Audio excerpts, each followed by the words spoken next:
Hello and welcome to the Southern Mountain Kitchen. Today we're making meatballs Parmesan.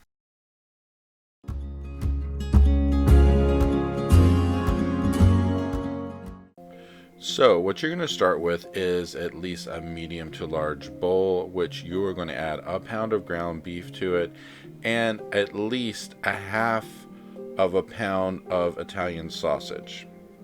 You're going to mix these together. I'm using a meat pounder, which basically you break up your meat with. You can get these very easily at a dollar store, which is where I got mine.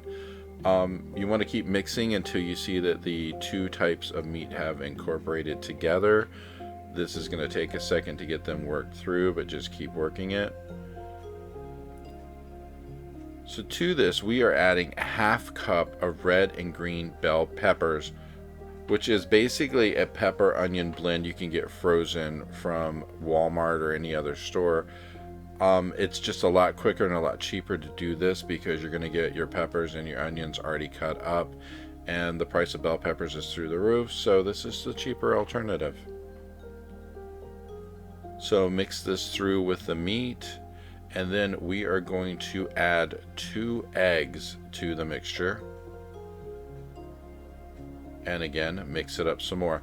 Now mind you, this meat chopper thing that I'm using is only going to last for so long because eventually you're going to have to put your hands in this. But for the time being, it works to mix up what you're putting in. Now to this mixture, you are going to add 1/4 of a cup of Italian breadcrumbs and mix them through.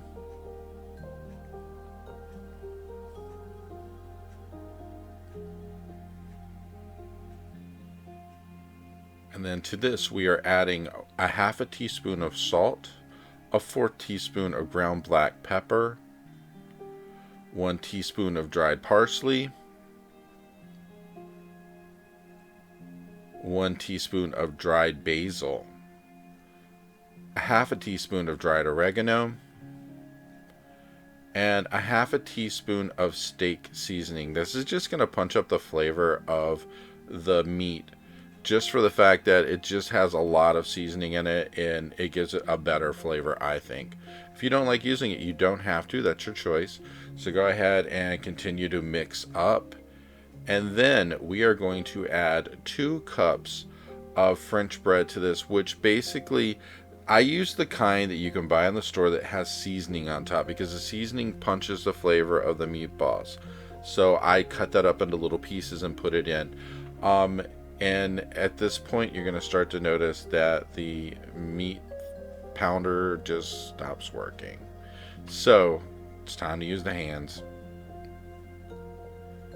So basically, it's just a matter of squeezing all the ingredients together, mushing them together, getting everything worked through to where it is all completely incorporated. This takes a minute. It's not pretty. And it will stick to your hands. But it's really worth it in the end because these are great tasting meatballs. So as you can see in the video, it doesn't take a long time for it to start moving together, but you have to make sure that you get everything mixed through and get all of the peppers and onions and everything mixed in, and the pieces of bread, definitely get them mixed in, get them wet from your egg and from the meat.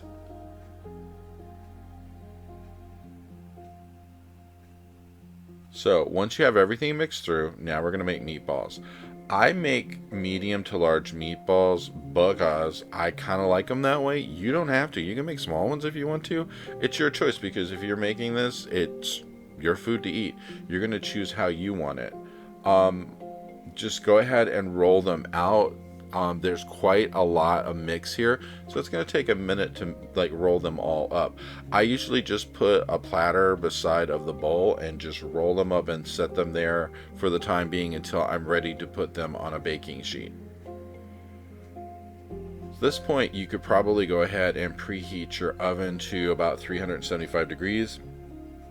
Get a pan, put some foil over it, and a little olive oil on the pan to make sure these don't stick because they do have a tendency to stick. So smear it all over the place, make sure your oil is all on it, And then once you're done with that, we're going to place the meatballs onto the pan. Once these go in the oven, they're going to need to bake for at least 35-40 minutes. You want to make sure they're cooked pretty much completely through. They will cook some more when they go in later into the sauce that we're cooking, but we really want them done before they hit there. So put them onto your pan. If you can, make sure they're not touching too much, and then put them in the oven to cook. And when they're done, they're going to come out looking like this. We're going to put them in a skillet with a little bit of olive oil and just place all the meatballs there. And you're going to heat this up to at least, I would say, medium to high, because you're going to actually add ingredients later that need to melt like cheese. So you want to actually get the whole pan hot for what you're about to do.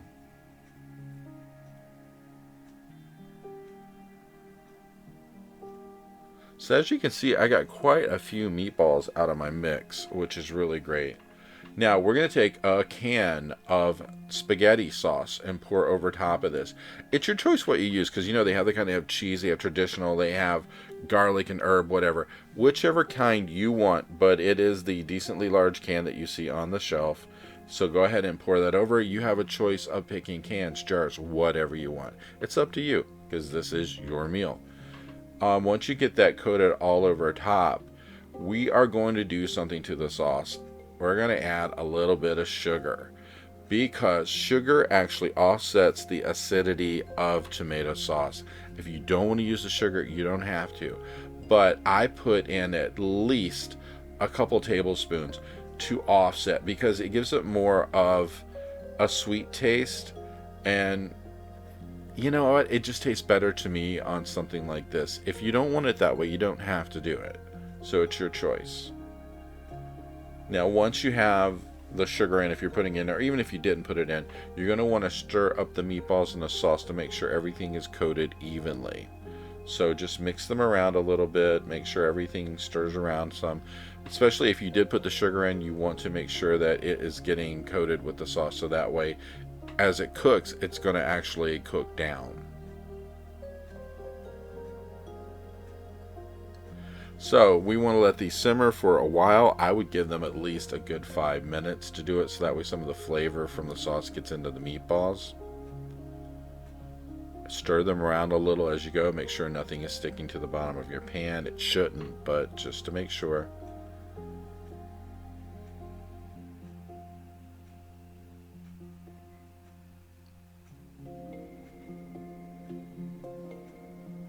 Now at this point we're going to add Parmesan cheese, which I'm adding about a half a cup, so that way you can sprinkle it all over top of the meatballs, and it's going to go down into the sauce to cook. So just go ahead and pour it all over the top of it.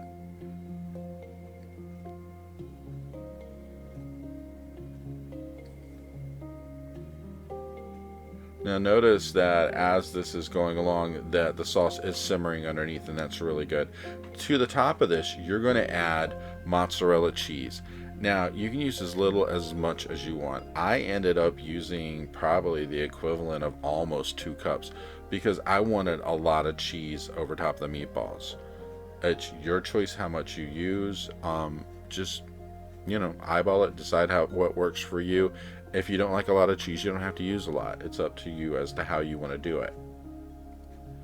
Now, as this cheese is on top of the meatballs and the sauce is simmering underneath, it's going to start to melt down, and that's what you want.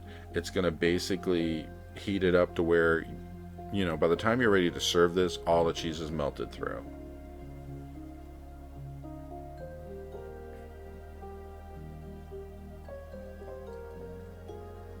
So basically, to get this melted, you're probably going to have to let this cook for at least about 10 minutes on medium heat to let it just keep cooking through the cheese, the sauce, and everything else.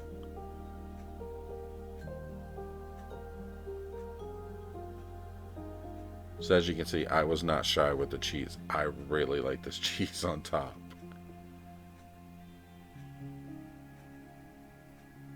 Now, if you feel like moving around the meatballs a little bit to let the cheese fall down into the sauce so it melts faster, you can do this. Just remember, when you're scooping this out later to put it onto a plate, you want to scoop under the meatball so that way you grab the cheese that's underneath as well, because it's going to be a lot down in there.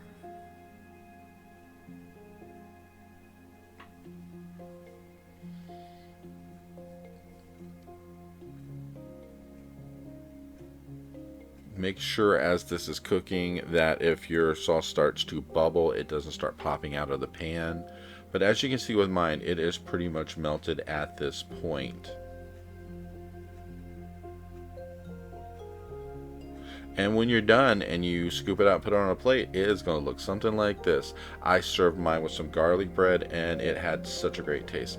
I hope you liked this video, and if you did, please like and subscribe. And if you get a chance, check out the Southern Mountain Kitchen website where you can get a free recipe, check out the cookbooks available from the Southern Mountain Kitchen, and if you'd like to, you could order a cookbook at a discounted price, cheaper than Amazon, with shipping that is also cheaper than Amazon.